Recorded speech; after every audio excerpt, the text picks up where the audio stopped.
What's up? Donc, petite vidéo aujourd'hui de comment setuper un numéro de téléphone et un email dans Go High Level. Je te l'ai fait en étape par étape, donc en à peu près moins de 15 minutes. Donc, c'est vraiment efficace. Puis, je te montre même des petits tips and tricks de comment faire si jamais tu te fais rejeter ou quoi que ce soit. Donc, écoute ça jusqu'à la fin, c'est quand même assez utile. Donc, si tu as des questions, n'hésite pas à me laisser ça en commentaire. Et sinon, bonne écoute! Donc, on se retrouve dans Go High Level. Donc, je vais vous montrer le numéro de téléphone et les emails qui vont être les deux plateformes les plus importantes à setuper au début dans ta business, que ce soit pour toi ou pour un client. Donc, on start ça en allant dans les settings ici, juste ici en bas. Et on va aller chercher Phone Number. Un coup qu'on a les phone numbers, techniquement, toi, tu devrais avoir rien ici. Donc, tu vas aller ajouter un numéro de téléphone. Tu vas pouvoir choisir ton pays. Donc, nous, on est au Canada. Et on va avoir seulement les numéros qui sont canadiens. Donc, peu importe le numéro que tu veux, que ce soit à Montréal, que ce soit peu importe la ville que tu veux au Canada, c'est toi qui choisis. Si tu veux même mettre des filtres sur qu'est-ce que tu veux. La dernière partie, la première partie, elle coûte 4 chiffres. C'est vraiment toi qui décides qu'est-ce que tu veux. Donc, rendu là, à toi de voir quel tu vas acheter. Un coup que tu as acheté, c'est 1,15 par mois. Donc, c'est vraiment pas cher. Puis, si tu veux un toll-free number qui est un 1-800, c'est 2,15. Donc, un coup que tu as choisi ton numéro, tu fais Proceed to Buy et tu vas pouvoir avoir ton numéro de téléphone pour la business parce qu'on veut pas que tu mettes ton numéro de téléphone personnel. Ensuite de ça, là-dessus, tu vas pouvoir même ouvrir ton numéro de téléphone et aller éditer. Et tu vas pouvoir forward tes appels vers ton numéro de téléphone à toi. Donc, c'est vraiment libre à toi. Comme ça, quand quelqu'un va t'appeler, ça va aller directement sur ton numéro de téléphone sans avoir à donner ton numéro de téléphone personnel. Donc, ça, c'est ce qui est important à savoir. Sauf là, ensuite de ça, moi, j'ai pas besoin de le faire vérifier parce que c'était avant qu'ils ont passé une loi récemment. Je pense que c'est en mars 2025 que maintenant, il faut tout faire vérifier, même au Canada. Avant, c'était juste aux États-Unis. Maintenant, il faut faire vérifier le numéro de téléphone pour la business au Canada. Donc, il faut aller dans le Trust Center, ici, et on va faire un enregistrement A2P de messages qu'il faut faire pour pouvoir envoyer des messages. Tu vois, aux US, c'est de 2023, mais maintenant au Canada, ça a été fait. Ils n'ont pas encore update ça. Donc, est-ce que ta compagnie est located aux US ou au Canada? Oui. Et est-ce que tu as des tax ID ou non? C'est là que tu mets. Moi, j'ai pas de tax ID pour la compagnie, mais probablement que ton client va en avoir. Donc, tu vas pouvoir faire oui ici et faire continuer. Ensuite de ça, le nom de la compagnie à mettre ici. On skip. Ici, tu vas pouvoir mettre ton adresse. En fait, l'adresse du client, l'adresse de la compagnie que tu vas faire. Et ensuite de ça, les informations du client que tu vas autoriser à être en contact. Généralement, si tu as un bon contact avec ton client, tu peux mettre les infos de ton client qui va pouvoir répondre aux questions. Mais sinon, techniquement, s'il t'a envoyé techniquement son BN9 qui appelle, qui est tes taxes, l'information des taxes fédérales qu'eux, ils payent avec ça. Eux autres, ils vont pouvoir... techniquement, tu as toutes les informations requises là-dessus. Donc, un coup que ça, c'est fait, tu vas pouvoir continuer et tu vas pouvoir acknowledge que tu vas avoir des frais. En fait, pour ton client, ça va être important de lui informer que tu vas avoir un 24$ US qui va être chargé pour tout ce qui va être enregistré ici. Et ensuite, chaque campagne supplémentaire, c'est 2,25$ par mois. Si tu fais des campagnes de téléphone ou quoi que ce soit. Mais techniquement, un coup qui est setup, t'es all good. Donc, un coup que ça c'est fait, ça va peut-être coûter à peu près un 30$ canadien pour setup son téléphone. Donc, ça, tu l'assumes puis tu le mets dans son frais d'implantation. Peu importe, tu peux figure it out comme tu veux. Ensuite, un coup que tu as acknowledge, tu peux faire continuer.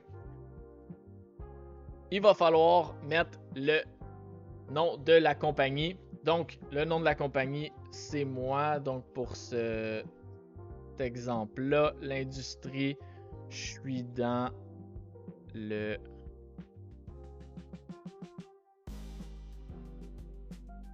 Je sais que je suis dans l'éducation. c'est vraiment pas la fin du monde si les business industry ne matchent pas. Il faut trouver le plus. Lui qui se rapproche le plus de la compagnie. Ensuite, phone number. J'avais mis quoi ça? Ça, peu importe.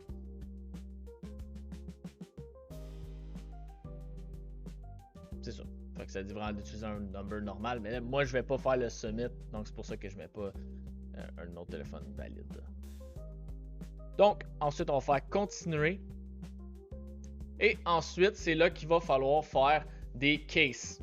Donc, il va y avoir 2 pages comme ça de case qu'il va falloir donner des exemples de messages. Vous pouvez voir ici, il vous les donne. Qu'est-ce que je vous conseille, c'est de suivre à la lettre qu'est-ce qu'ils vont dire. Dans le fond, la première étape, ça va être de savoir c'est quoi que tu vas utiliser. Donc, mettons, la campagne elle va envoyer, je te donne un exemple pour les rendez-vous. Donc, la campagne va être utilisée pour confirmer les rendez-vous et aussi pour envoyer une confirmation et envoyer une confirmation 24 heures avant. Donc, tu vas pouvoir donner un exemple de email de confirmation. En fait, ici, tu détailles qu'est-ce que tu vas envoyer. Donc, qu'est-ce que je viens de t'expliquer. Et tu vas envoyer 2 exemples de messages. Fait un qui confirme le rendez-vous. Je te conseille de l'écrire en anglais et en français pour que ça soit accepté. C'est beaucoup plus facile. Parce que sinon, des fois, si tu l'utilises en français, les autres, vu que c'est une compagnie anglophone, ils peuvent traduire, mais ça va être plus facile pour eux de voir les 2 exemples anglais-français. Donc, je te dirais, peu importe les langues, mets-le en anglais et traduis-le en français. Bon, en fait, je vais le faire avec vous. Je vais envoyer des confirmations de courriel. Fait que, tu sais, là, je garde ça vraiment simple, là, mais puis je vais juste recopier ça dans les 2. C'est pas l'exemple à suivre, mais comme je vous dis, suivez les instructions qu'ils vous donnent ici, là, c'est exactement ce qu'il faut. Donc, juste vous montrer pour la prochaine étape. Donc, un coup que vous êtes là, vous pouvez faire continuer, vous allez aller à la prochaine étape, qui, comme je disais, le user consent, qui va être la dernière étape finale.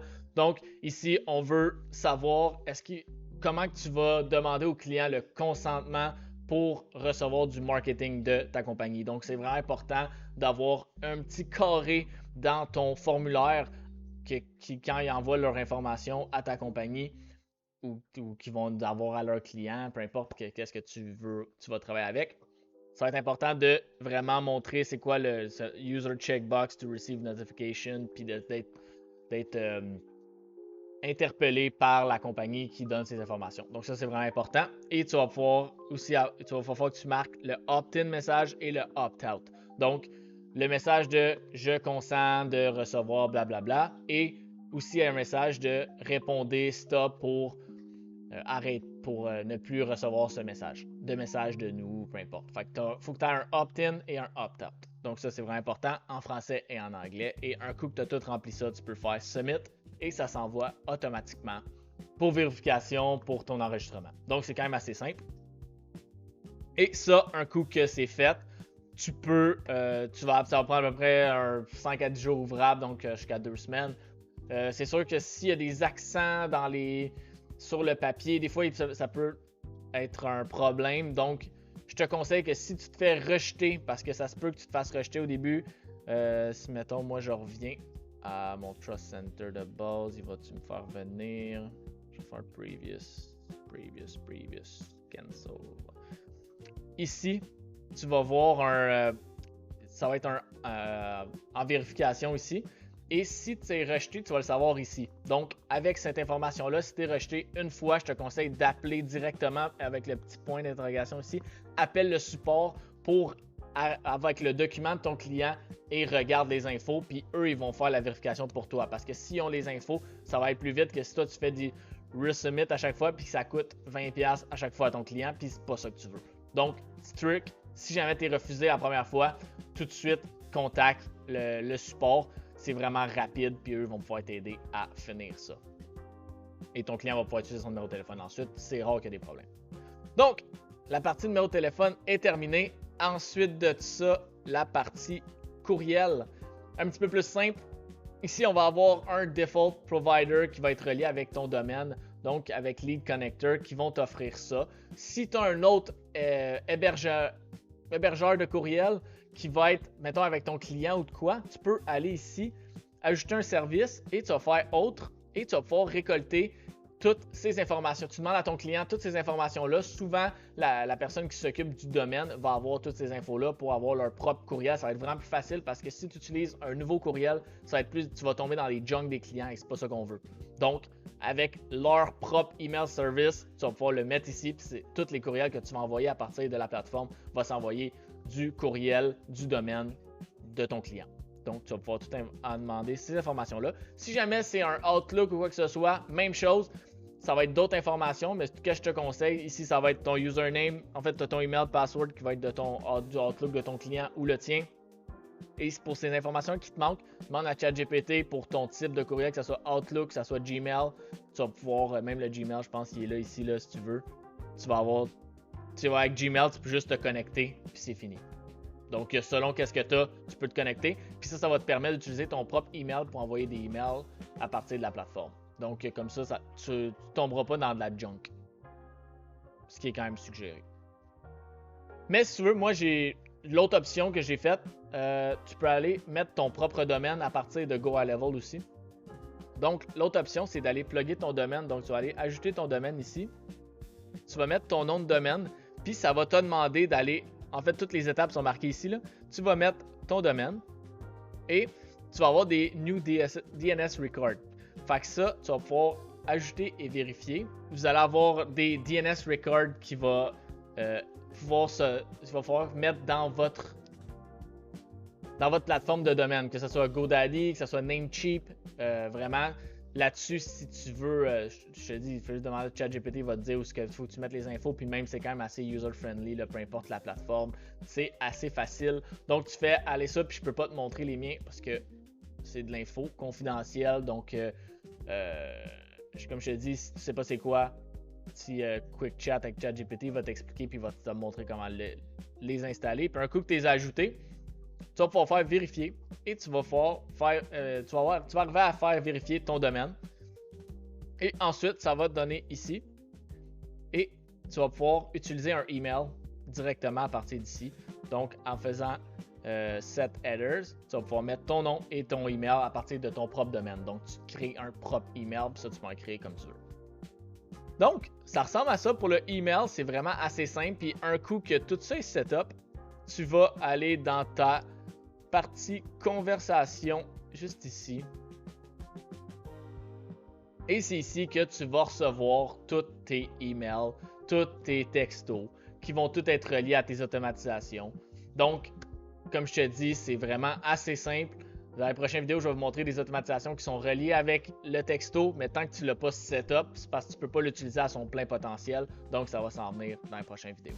Donc, ça fait pas mal le tour de tout ça. J'espère que vous avez apprécié la vidéo. J'ai été dans le plus de détails possible pour la vérification. Puis, si jamais vous avez des questions là-dessus, n'hésitez pas à laisser ça en commentaire. Puis sinon, n'oubliez pas de vous abonner. Ciao!